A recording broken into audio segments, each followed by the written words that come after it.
feel like I'm forgetting something. Wait, what month is it? It's January. You know what that means. Yep, that means it's 2025 and graphic design trends are back on the menu, boys. My name is Ram OversetTex, and every year around this time, the graphic design community comes out with the trends that are going to be happening in 2025. I just can't help but look into the abyss.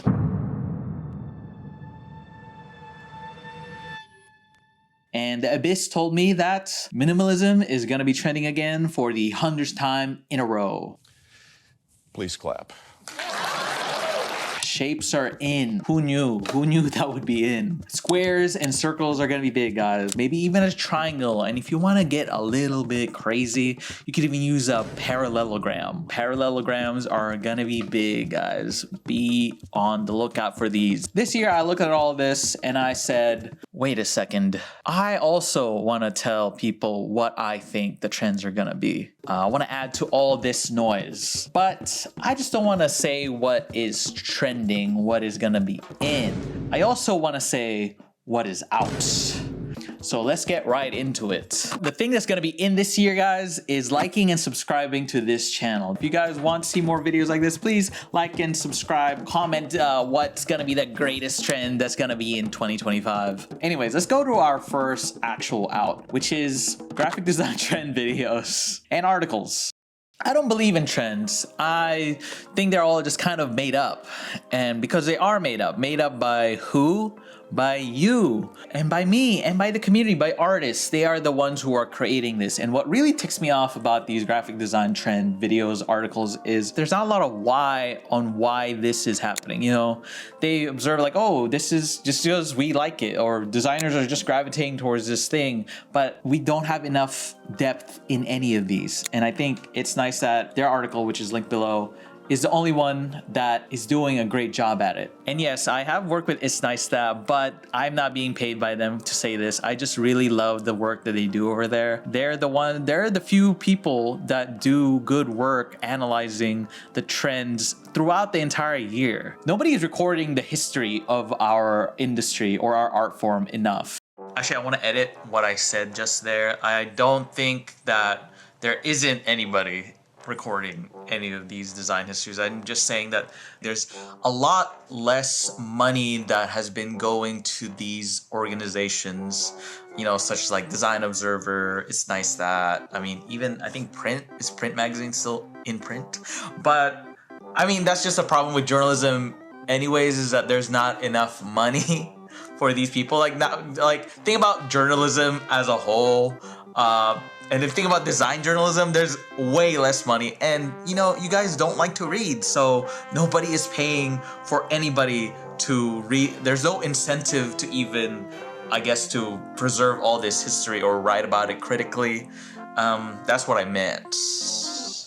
We all know that we shouldn't really take these lists that seriously, but I think there are things that can be taken seriously within graphic design. I think we're just in I think graphic designers in a uniquely weird place where we take our art form very seriously, but only within the rules that are made, and also not serious, where we don't take it serious enough that we give it enough thought of why things are happening in our industry beyond the surface level of like, oh, AI bad or minimalism bad. Or we can do a much better job of describing how our industry is evolving, you know, how our art form is evolving. Which brings us to our first official in of this list, which is future medieval.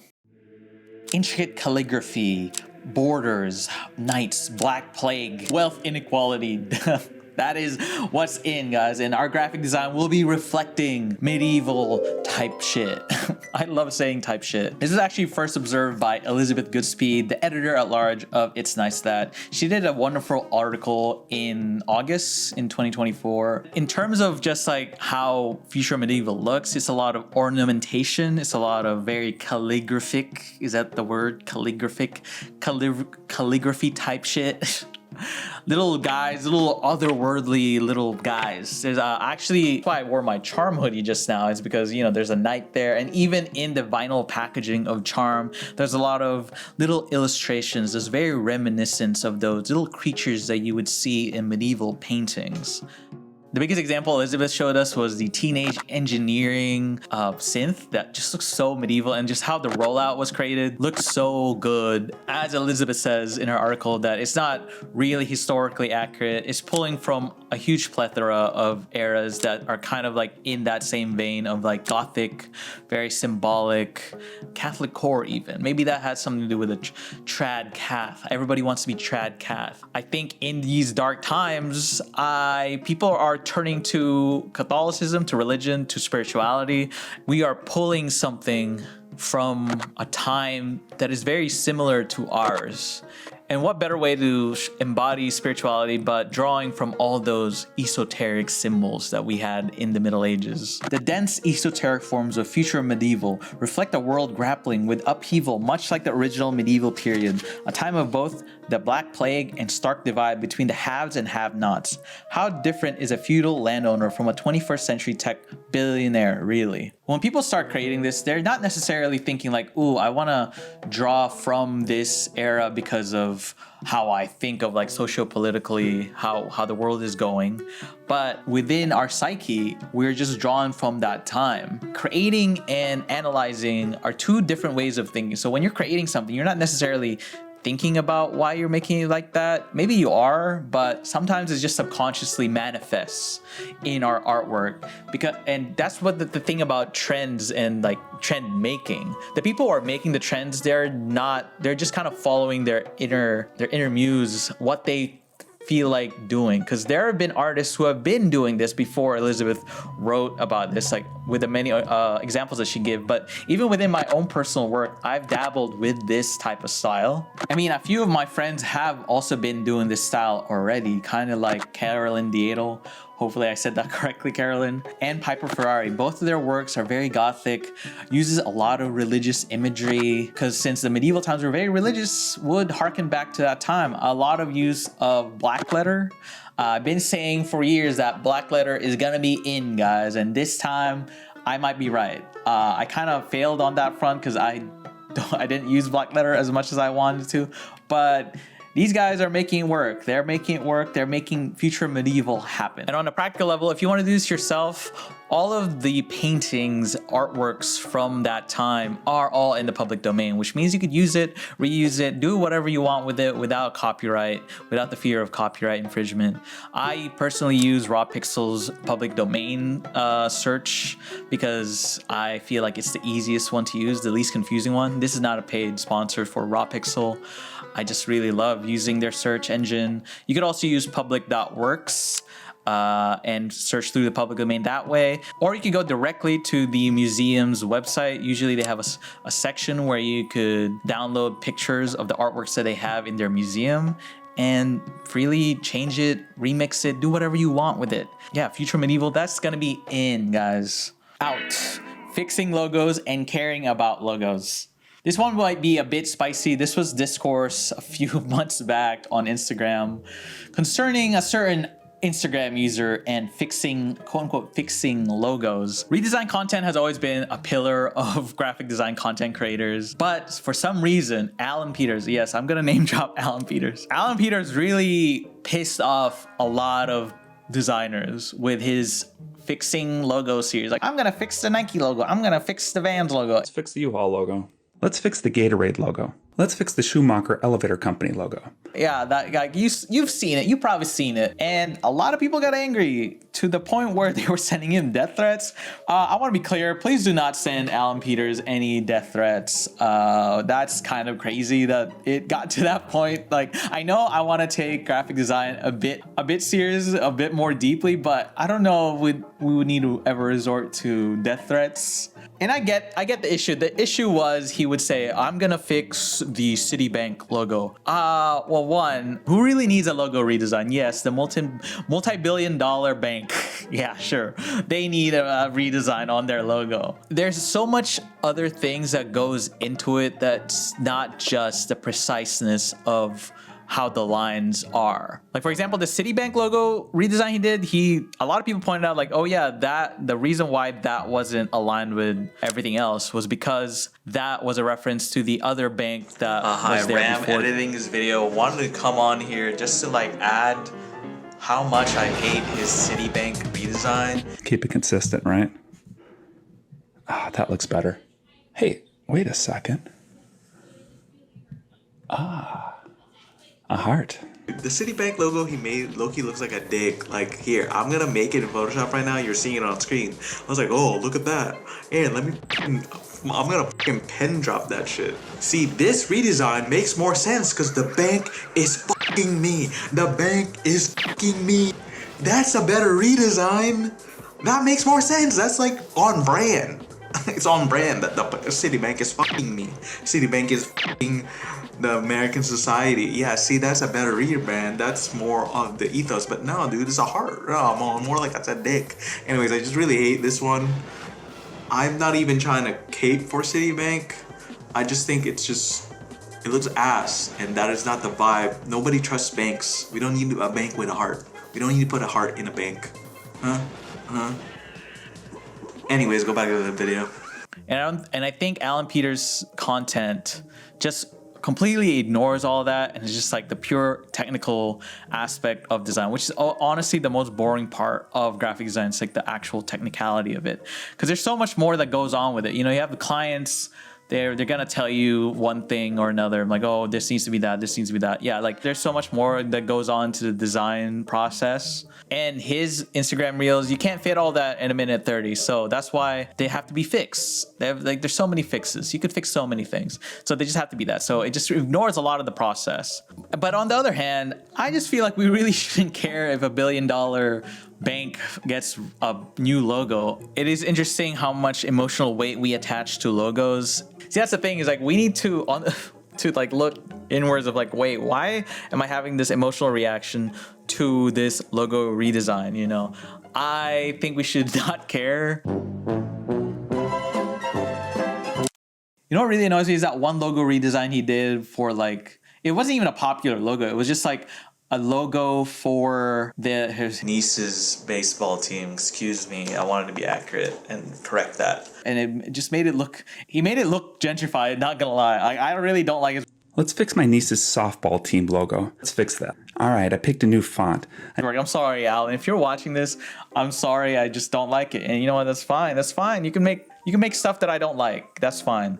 But what ticked me off about that is it just didn't need to be changed. You know, I think there's logos represent something from that culture. We put so much cultural meaning onto a logo, whether that be like a bank's logo or just like a baseball team, like a high school baseball team logo. There is something to that. Like it looks like that because we associate it with that. And I think that's what's the problem with his redesigns. It's not really taking into the account the culture of the logo or the company that's within. And maybe that's why I really didn't like his redesign of the baseball team logo, because it just ignored how it looks alongside all of the baseball, like what you think of like a high school baseball team uniform looks like. You know, you need to honor the culture, the context in which it exists. I think that's why I dislike it, because it stands out too much to the fact that it's just like, that just doesn't fit. It just feels, I guess for lack of a better term, gentrified in a way where I'm like, what? I just don't think everything needs a redesign, you know, like we need to stop redesigning things. But then why should we care about it, right? Like I need to look inward and like, wait, why do I care so much that he's redesigning these things? It's not really hurting me, but I think it's the amount of authority his reels show off, just like, I know better. You know, maybe if he redesigned it on a podium, I would believe him, but he isn't on a podium, so I don't believe that his redesign is correct. Logos don't even matter that much anymore. And the entire brand strategies, I think their logos are increasingly not important. Like, look at Brat. Brat, again, it's not technically a logo, but it is the centerpiece of the album visually. And I think that speaks to the fact that it spoke the language of who she was creating for, and which leads us to our next in. using system fonts or vernacular design. All right, I gotta take this off. Let's get back to the Brat green. Here's what's in, guys. Using system fonts like Arial, Impact, especially Impact. I'm a huge Impact believer. That's honestly, this should just be in using Impact. It's actually a part of this, I guess, design category or aesthetic called vernacular design. I want to really mention Brat in this, and yes, I am wearing a shirt from ABC Dynamo. This is not Arial. This is their font. I think it's called ROM, R-O-M. Anything that's not the actual Brat text is set in ROM. And this is what makes Brat so successful, is because it spoke in the vernacular of its audience, which is people who are extremely online. It's set in Arial, it's low res, it's blurry. It looks like it was made in a meme generator, and that is the vernacular of her extremely online audience. When you have a show at 7 but swimming training at 8, it's really stupid, completely pointless. I don't really like memes. I don't really get, like, why do they I mean, I get them, but I'm just like, what? When you think about what a meme is, you have an existential crisis. You know, when you like look into the sky and you think like, wow, we're so pointless. Where do you begin? Memes are infinity. Memes, memes, memes. So what is vernacular design? What does it mean to speak in the vernacular? Well, the definition of vernacular is the language spoken by ordinary people in a region or location. The location being the internet for Brad's case. The idea of vernacular design was actually used in architecture. That was where it was first coined. It's any building that was created outside any academic tradition and without professional guidance. Pretty much anything made by normies. They don't really adhere to a certain style of proper architecture. So what does vernacular graphic design look like? Well, that really depends on where you are or where you're from. For example, graphic designer J.A.'s upbringing in South Korea and watching his parents work as sign makers really influenced his graphic design work. His parents were not like classically trained in any like design studio or anything or in design school. They were just people who made signs and would put it up. And another way his interest in the vernacular manifested itself was in his book Typemoji, which he used the ghost emoji as a kind of inspiration for this type specimen he had, and that spoke in the vernacular of using emojis in our textual world, in how we communicate via phone. And that's an example of how the vernacular could influence your graphic design work. Just how that's how normies, I say normie, people who are not graphic designers, any non-graphic designers express themselves graphically. And this actually has manifested in my own work as somebody who lives in a car-centric hellscape that is the United States, in the middle of California, which isn't exactly a bastion of quote-unquote good design. I see a lot of strip mall signs. I made a whole entire video talking about strip mall signs and why they look like that. And I take inspiration a lot of that because I think using the vernacular in your graphic design, it kind of communicates to people from that same place. Like there's something, you ever wonder why something feels comforting? Like, oh wait, this kind of feels like something I've seen before. It's a great way to build, I guess, coziness or familiarity in your designs. If I really want to analyze my own work, I just like using all the same fonts because that is what I'm comfortable in. That's what makes me feel like I'm connected to my home of Fresno, California, or just California in general. And I think looking at work by non-designers is a great way to like break out of like the Western design standards that we have all been taught, whether you went to design school or not, because a lot of what's the popular works on like Pinterest or Arena, they're all kind of what Western design standards deem is good. And I find just non-designers' work fascinating, just like flyers, anything that I come across. That's why I'm obsessed with them, because like, wait, sometimes it works, sometimes it doesn't. But if you don't look at them and really look of why they work and why they don't, you can get so much inspiration out of them, and it just really informs your own work. Last summer I went to the Philippines, and that was the thing that really made me think about this concept of the vernacular, because a lot of the signs, even in the Philippines, they all have a certain type of aesthetic. They form their own language within their own little pocket of non-design design. They all kind of have the same aesthetic. And how does that work? Like, how did that come about? And how could I use that to show in my work that I am from this place. I acknowledge that this is where I came from. That's what's in this year, vernacular design.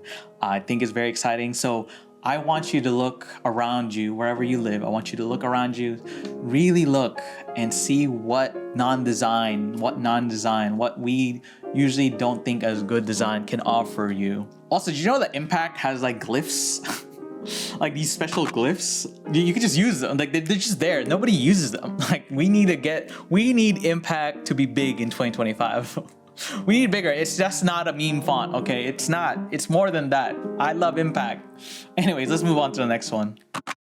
Next out, retro Rubberhose characters. I know some of you guys might get mad at me. Some of y'all about to be real mad at me, but it must be said. This one is just pure hater take. I am sick and tired of these guys, man. I hate how they look. And you know, when I was making this list, I was really trying to think deeply. Why do I really hate these things? Like, what is it about them? I'm gonna be real, I didn't like them from the very start. They've been there since like 2021. They're increasingly getting more and more popular, and I'm like, no, I must stop this. I must stand my ground. I'm putting my foot down right here. No more of these characters, okay? You know what they are? They are the corporate Memphis of Gen Z. I guess they're becoming corporate. Maybe it's corporate Rubberhose, corporate cartoons. Corporate cartoons, maybe that's what they're called. They should be called. There's so many ready-made cartoon characters now, and they're available. They're slowly making their way into like things like Canva and Adobe Express. And I've been seeing them pop up in a lot of these local businesses. I'm telling you guys, they're everywhere. I literally was driving down the road and I saw this and I'm like, it's here. The Rubberhose epidemic has come to my city of Fresno, California. Oh, look at this. You're never a bother. Shut the fuck up. I hate how they look. I'm sorry. Like, I just don't. I feel like there's so many different styles of like body types in the 30s that nobody does. It's always like, I think I hate the arms. I hate the Rubberhose arms, okay? I hate the Rubberhose arms. It's just attached to anything. Like, they just make an anthropomorphized, like a cup. I get a cup head, but it's like a cup. Or a pickle, or a burger. Also, I see them so statically. Like, I always associate them with like animation, right? Like, once they're moving, maybe I think that's maybe a bit better. But I always just see them in like a nice thing, and then they're just kind of like piecing out, and they're like, "Remember to not kill yourself." That's but I've never actually seen that one. If I ever, I need a Rubberhose character that says like, "Don't kill yourself." So they're out for this year. If you are already drawing these characters, you know what? Keep doing them. It's okay. Just don't do it around me, okay? I accept you, but don't draw that shit around me. And if you haven't already started drawing these, don't start. Please don't. Do not come. Please don't come. That's out this year. Next in, reading. Reading is in, especially fiction. And you're probably asking, Ram, what does reading have to do with graphic design? Well, I'm gonna need you to lock in for a second. What is graphic design? Can you tell me in the comments right now? Type out what you think graphic design is. I'll let you do it right now. All right, stop. It went too long. Graphic design is basically words and pictures, okay? That is just what graphic design is, words and pictures. And you know what's half of that? Words. You know, oftentimes we as graphic designers love to say that we are communicators. We are communicating something, right? It would probably be in your best interest as a graphic designer to start reading. We always talk about like words being legible on the page, but we never question to see if like, are these words worth reading? Or are they even spelled correctly?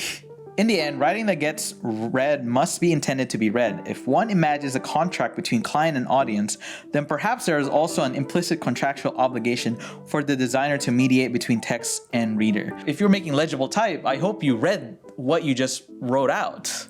Yeah, so read more. I feel like just the act of reading itself makes you better aware of like spatial recognition, like what makes things flow well on a paragraph. I think it's just kind of like a matter of empathy.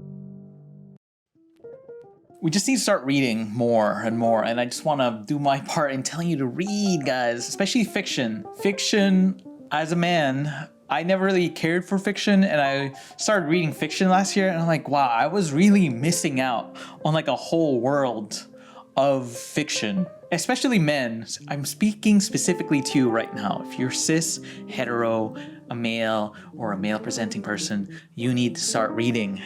You need to start reading. You need to start reading Parable of the Sower. See, if you don't like fiction, I swear to you, if you read this, you will be turned into a fiction lover.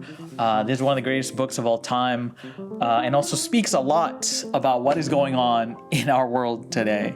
So please read, please. That's what's in this year. And here's my last out. Out is calling it a typeface. In is calling it a font. People know what you mean when you say fonts, okay? You don't need to be the guy, the person to be like, oh, it's actually a typeface. We all know what a font is. We all know what a typeface is. I am a man of the people. I am a man of the people. I speak the language of the people. And the people say font, okay? I speak the vernacular of the people, and we say font, fonts, okay? That's it. That's my piece. In is calling it a font. Anyways, that is everything I have for you today. I will read some of my Pookies ins and outs for graphic design this year. If you want to be in the Pookies group chat, you can join it on my Instagram at OversetTex. We do all sorts of fun there. And I asked them what their ins and outs are for 2025 in graphic design. So I want to read some of them for you.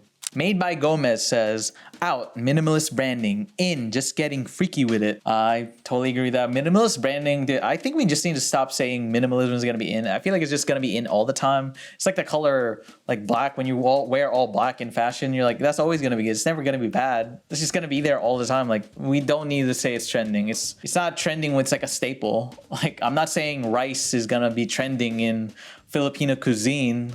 Yeah, no duh, it's going to be there. Lidl, I don't know how to say this. Lidl Mommy says, out, AI generated art theft. In, assets that feel like touching grass. Yeah, I think a few of the lists did say handmade feel, or very tactile, as they would say.